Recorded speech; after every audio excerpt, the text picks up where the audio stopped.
Hello Year 7, welcome to today's poetry lesson for this week. We start as ever with a recap of last lesson. Now I know that this is a two-part lesson, so I won't ask you to do a specific task based on this poem quite yet, but I wanted to have a look at some of the work that we've done this week and talk about the quiz. So once again there was another quiz score average of over 80%, which is brilliant work Year 7. Let's keep going on that one. Let's see if we can hit an 85% average this week, and remember all the answers that you need will be on the slides that you have seen this week, either on today's poetry lesson or the mastery lesson that was set on Monday. In terms of work I like this week, I've chosen the question, is the boy totally to blame for the death of the cat? Write down your thoughts and explain this. I think that the boy is to blame for the death of the cat because it was his actions that killed the cat. However, the parents are also at fault for leaving him at home on his own when he is only 9 years old with a cat that he hates. I really like this response because it shows both sides of the argument, talking about the parent as well as the boy. The second piece that I've added at the bottom of the slide, I don't think that the boy is totally to blame because if he was scared of the cat, he would have most likely disagreed with the thought of getting a new pet cat. Therefore, the parents are partially to blame. Also, even if they had the cat before the child was born, why didn't they rehome the cat so that they could then protect the cat from the boy? Okay, brilliant. Thank you for both of those. It's important to note that they've been copied and pasted exactly as they were sent to me. So thank you very much for those. Keep up the good work, both of you and all of Year 7. Okay, Year 7, this is part 2 of the lesson on A Case of Murder, which is about the cat.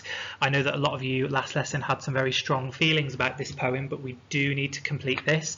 I'd like you to think of the quote that's at the top of the slide there that says, "The boy is completely responsible for the death of the cat."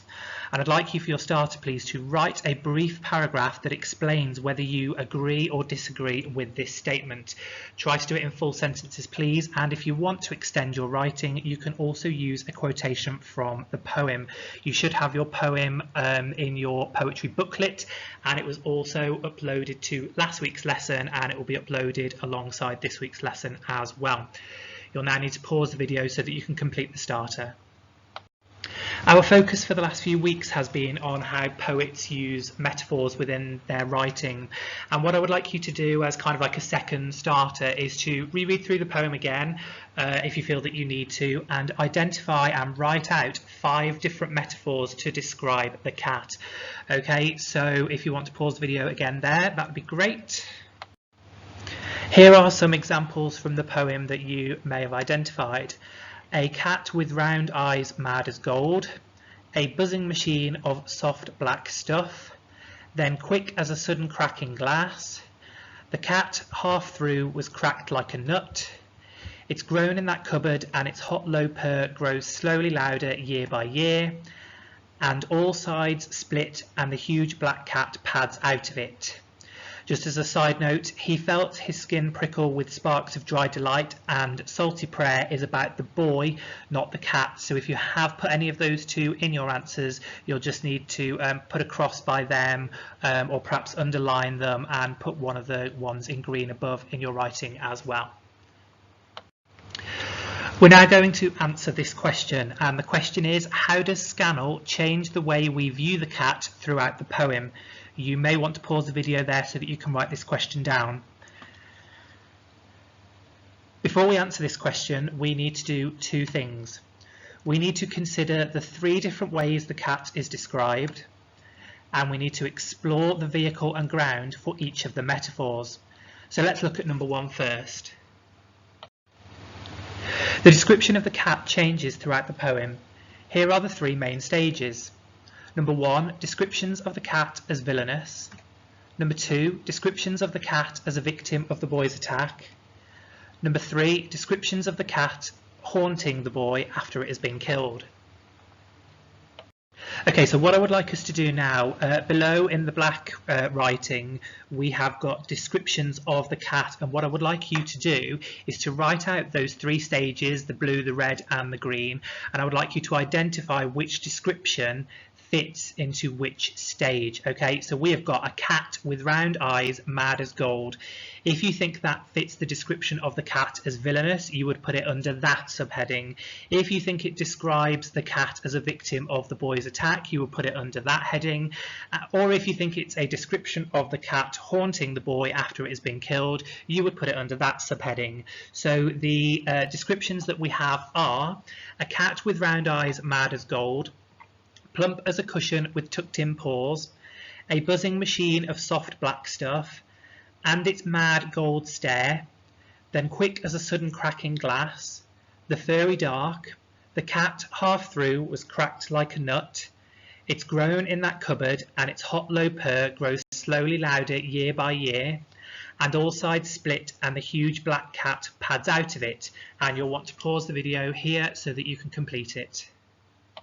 Okay, so these are the answers that you should have put under each category.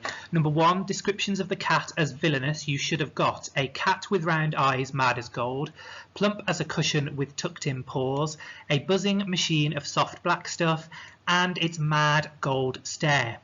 For the second one, descriptions of the cat as a victim of the boy's attack, you should have put then quick as a sudden cracking glass, the furry dark, and the cat half through was cracked like a nut. For the third one, descriptions of the cat after it is dead, you should have put it's grown in that cupboard and its hot low purr grows slowly louder year by year, and all sides split and the huge black cat pads out of it. Okay, so let's have a look at one of these metaphors in more detail. So we will go with a cat with round eyes, mad as gold. The tenor of that metaphor is the cat's eyes, the vehicle is gold, and there are a number of options that you could put for the ground here. So you could say that the cat's eyes are also yellow. Gold is a metal, so both the eyes and the gold are hard. The cat's eyes may be mysterious and exotic like gold. The desire for gold can make people do reckless things, and it seems the cat's gold eyes may have had an impact on the boy and turned him mad. Okay, with that in mind, we skip straight on to the next slide. Have a look at some of these metaphors. I'm not going to ask you to do all of these metaphors, but pick out some of these metaphors that you are most confident with. Have a look at them and explore the vehicle and the ground of these metaphors. It may help you to go through some of the work that you've already done previously, both for myself and for Mr. Cousins, and just have a look and see what you think and put in some of your thoughts. You might want to pause the video here to allow you to do that. Okay, hopefully you have made some notes on some of those metaphors, if not all of them. Well done to those of you that have tried and had a go at all of them. But now we've looked at it in a bit more detail, we can answer the question that we should have wrote out before. If you want to write it out again, that's fine. I do encourage you to write it out again. And that is, how does Scannell change the way we view the cat throughout the poem? And we're going to be looking at doing a little bit of extended writing on this. To begin with then, we need to write a quotation we made notes on earlier. So I think if we go with, for our example, a cat with round eyes, mad as gold, we structure our paragraphs in the same way that you would have done when you were doing Oliver Twist or the Shakespeare. You would write your point, you would then introduce and provide the quotation, and then you would explain the quotation, and specifically for this you would explain how Scannell wants us to view the cat.